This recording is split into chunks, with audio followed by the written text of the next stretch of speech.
Okay. So I'm on my way. Well, I'm on my way home, but I'm stopping at the spring here next to the house on the way. So I'm on the dirt road now.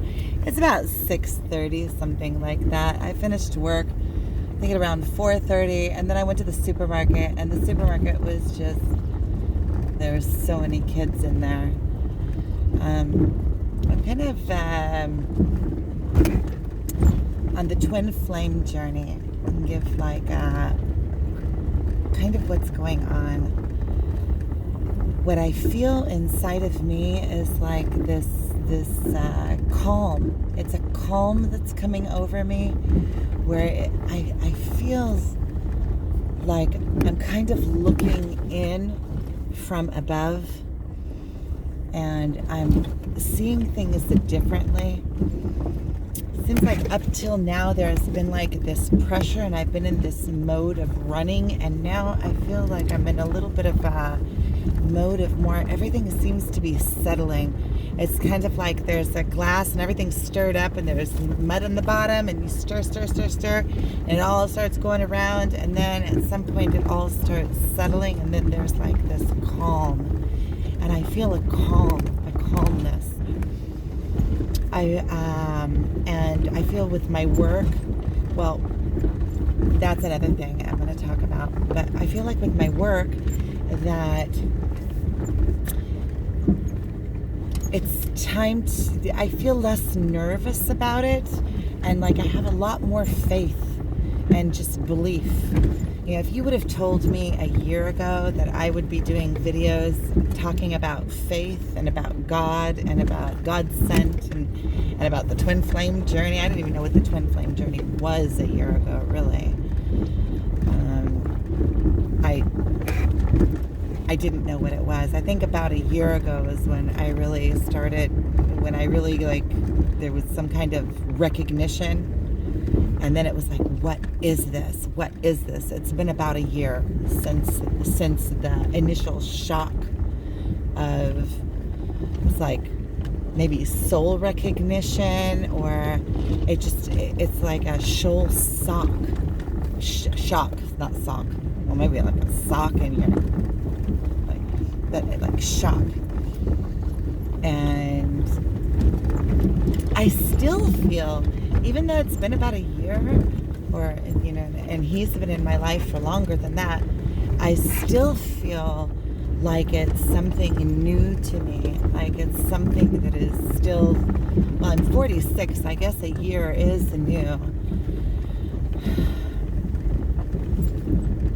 But it still feels in me like every once in a while I get like this overwhelming feeling of like the Twilight Zone, and also this overwhelming feeling of awe. And that song, every time I think of like go down this line of thought, that song of what did I do to deserve this? And it's a two-way. It's like, what did I do to deserve this? And then it's also like, what did I do to deserve this? I must have done something, or, you know, and it's not even me. I can't take credit for it, because as I see how my life has been playing out and how it has played out till now and how it is still playing out, I see that really it was never something. It was always divinely planned. It was never a choice. It was never a choice. Everything that it was never a choice, and was always a choice, all at the same time. I know that that's a little bit like, it's paradoxal. It's like a paradox. Because I feel like that in my life, I would have made in any given moment the exact same decisions that I made every single time. It could have never been different. Given in every moment how the experience that I had in each and every moment. And it's just like this twin flame journey. I couldn't have made it happen any quicker, or couldn't have made it happen. There's nothing I could have ever changed. I would have made the same exact decisions in every single moment, given the same circumstances and given the same knowledge that I've had and the same situation that I was standing in. I would have always and every single time made the same decision. I understand that. It couldn't have been different. It couldn't have been different. And knowing that, I know that all the circumstances around me in my life could have never been different either, because every single person and every single circumstance that I've ever entered into or have met would have played out in the same exact way. It's just like, you know, everybody's behaviors would have been the same, just like mine would have been the same, given the same circumstances, same options, same. I'm also thinking about this shifting. I feel like I'm shifting into,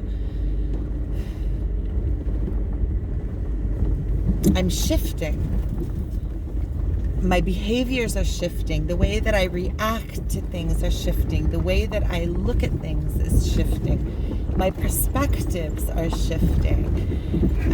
Things that once would have ignited in me a reaction of a reaction of either getting mad or a reaction of pain or a reaction, any kind of reaction. I react differently. I saw it in the supermarket. There was a whole busload of kids, and they came in, and it just became a madhouse. The whole supermarket. There were carts flying down. You know, kids pushing kids in carts, and it was humorous. And I was standing there just looking at everything like it was humorous. You know, and I see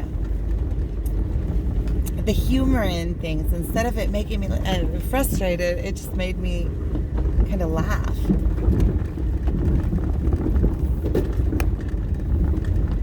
And I feel like with my work, and on that workshop that I was working on, and so 2 other girls and I are putting together a retreat. We talked about it this morning. I did a video right after we talked about it. We decided on a date. We decided what we're each doing. We decided where it's going to be. And I put out a video on Facebook talking about it in Hebrew. And so it's like a teaser, like there's no going back from here.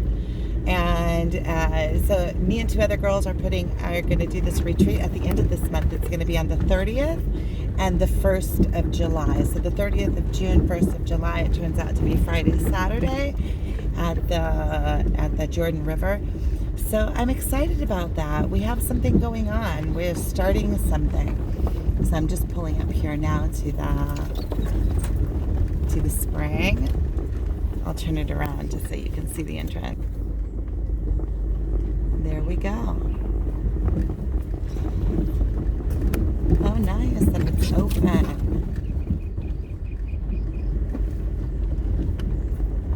There we go. It's in that little house there.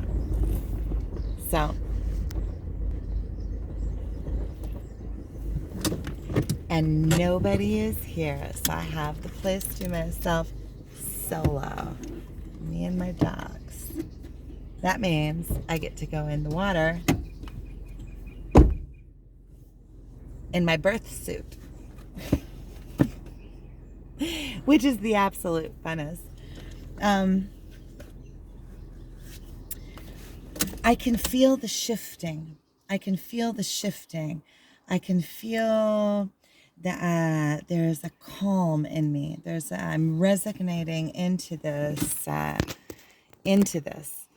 And in it, I'm finding my power. And in my work, I'm finding that, you know, if I've been always under pressure, I'm not saying that it won't come back, because I think that's part of it. And it's part of the overcoming of it. And until I'm sitting in my higher chair, you know, my throne of my own being, then it's going to be a flipping back and forth. But if at the beginning, I feel like at the twin flame journey, it's like, first you're like, and then it starts calming. It's like coming into an ease. So if at first it's super painful and constant pain and constant back and forth and back and forth and back and forth, at some point you start realizing, you start calming into it. It starts becoming more of a knowing, um, and belief in the divine. So there's less pressure. I was saying that somehow I've been in that apartment now for 3 months, and somehow every month it just works out for me. I don't. It's like, I have no idea. It just somehow manages to work out. I got the job at the Rob Roy all of a sudden, and I'm gonna get a towel. It's like suddenly everything just seems to be working out, and how it's working out, I don't know. But that's also something that my twin told me. He said, he's a guide, and so he told me, trust in the divine. You don't need to know the how. Just believe that it's going to be, and trust, and it becomes. And that's something that I'm noticing, is that in expectation, and I know expectation is like, oh, it's a big no, don't. But there's also a paradox in that, because in order to bring something into the being, you have to expect that it's going to come, but it's a complete expectation. It's not I expect somebody else to fulfill me or something like that. It's just, you're just in a knowing. It's just like all the things that go best for me in my life are things that I don't even think about. Like relationships and things like that. I trust that they're there. Maybe it's more of a trust than an expectation. Maybe it's more a trusting that everything is going to be, and then you don't even have to think about it, because you just know it's going to be, and it's a given. And there's a paradox in that too. You don't want to take advantage of, you don't want to take other people into, oh wow, they're really doing a dig job here. It's different. Every time I come here, it's different. So I filmed here a few days ago. I had a cry fest here a few days ago. I'll just show you where we come and we do fires, and we cook over the fire and have dinner sometimes, which is really fun. I love it.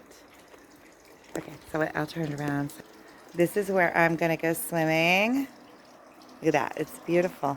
This is the archaeological dig. They took down all the fences, I guess probably because everybody is breaking them down anyway, because this is a place where people come to. But this is our fire pit over here. Look at the ants. This is where we do our fires, and somebody built here swings. But this is where we do our fires. I see that they're taking all the dirt here and they're spreading it around here. But this is where we come and we do fires. It's really fun.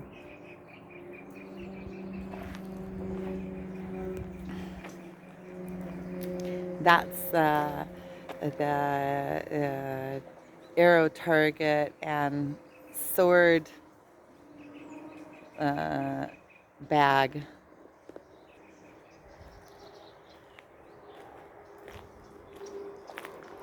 So there's in this twin flame journey, I'm starting to see this is the aim, to get to a point of peace. It's like taming your wild horses. It's like calming your inside, just to sit in a knowing, and to realize that this is all just an experience. That's all it is.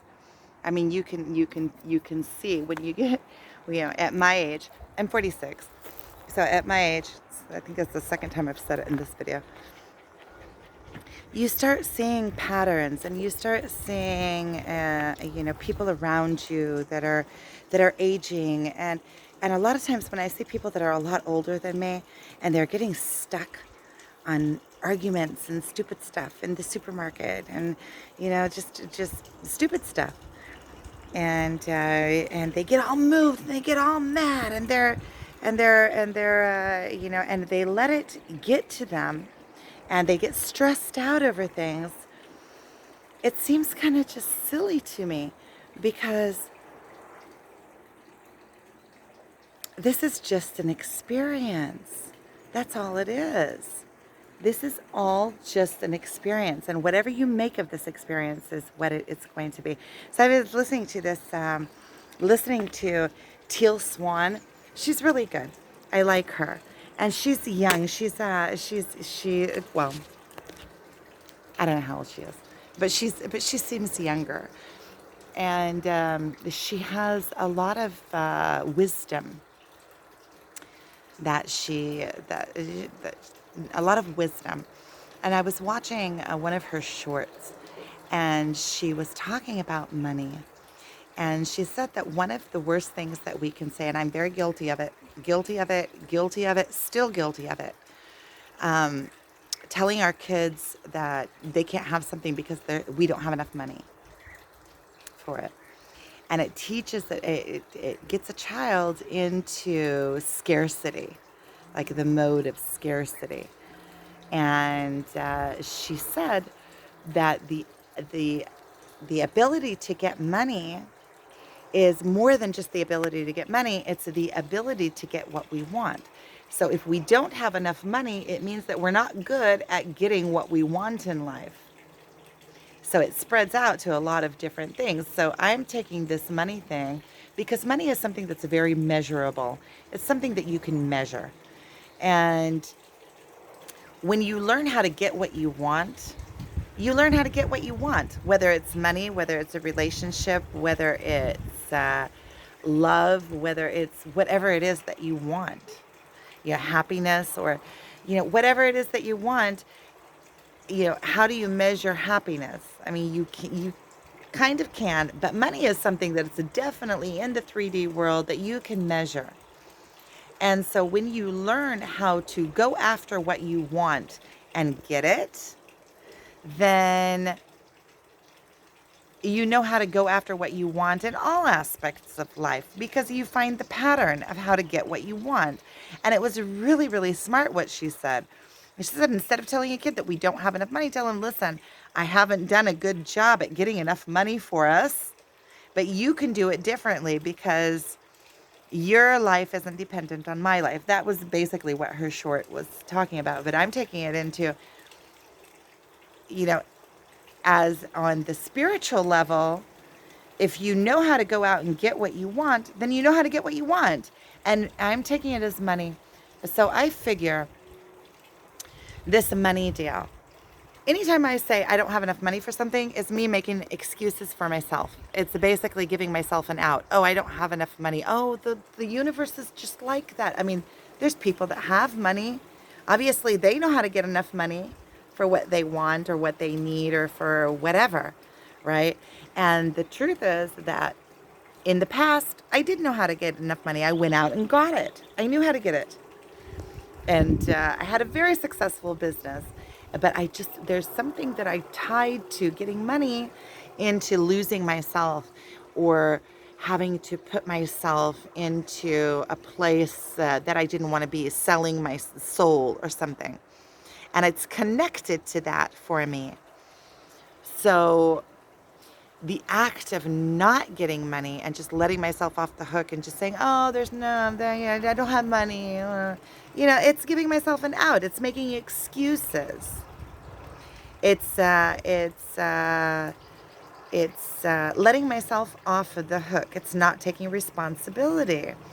So I've decided that in this place of making money, there's so many different ways of making money. There's like a stream. And I'm talking about an abundance in general. It doesn't have to be just about money.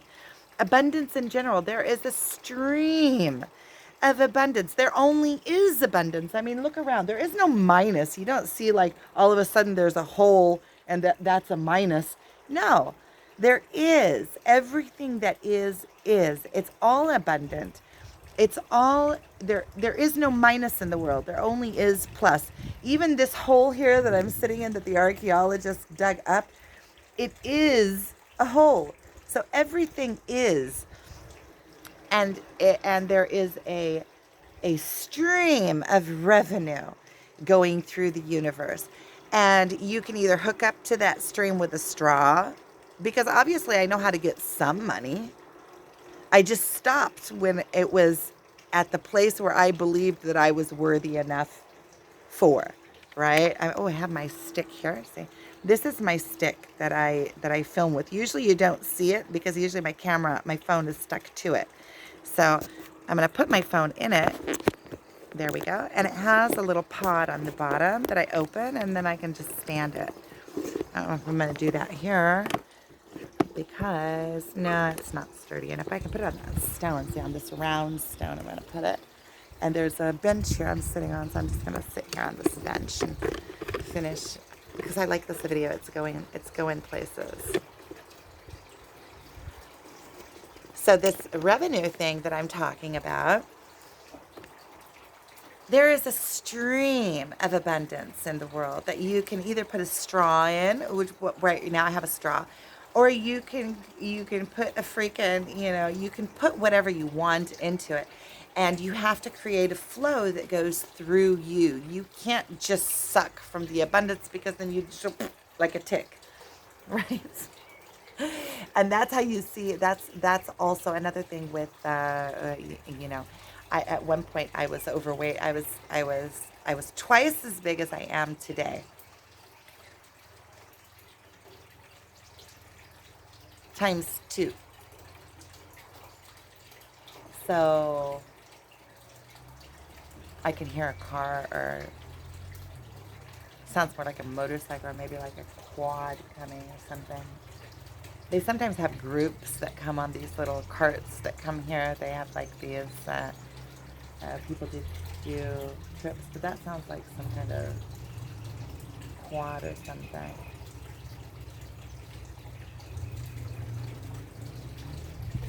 Motorcycle. There go the dogs. So we'll show you what pulls up. I'll just show you live. You can see there's my car.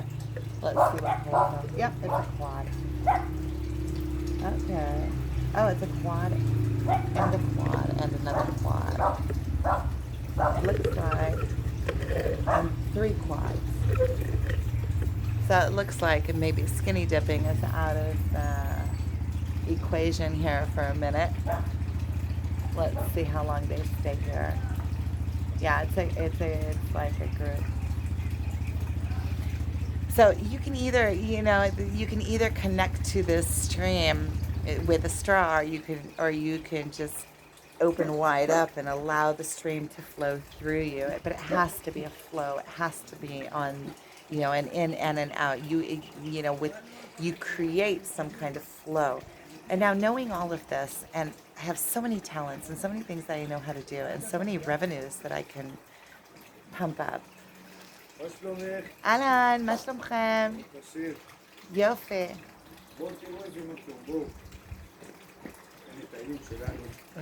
אני יכולה לצלם אותך? בטח שאתה יכול לצלם, מה נשמע, מה שלומכם? תראו איזה נביאה יש פה. So I'm going to go ahead and shut this down here. So what I was thinking is that I need to work smarter, not harder, smarter, because I understand all these things. So I'm going to figure out how to make my straw, first grow my straw, and then figure out how to bring in new revenues. So thank you for watching. Subscribe. Here in a minute, I'm going to get into this water. It's clean water. It comes straight out of the mountainside over here. Okay. Thank you for watching.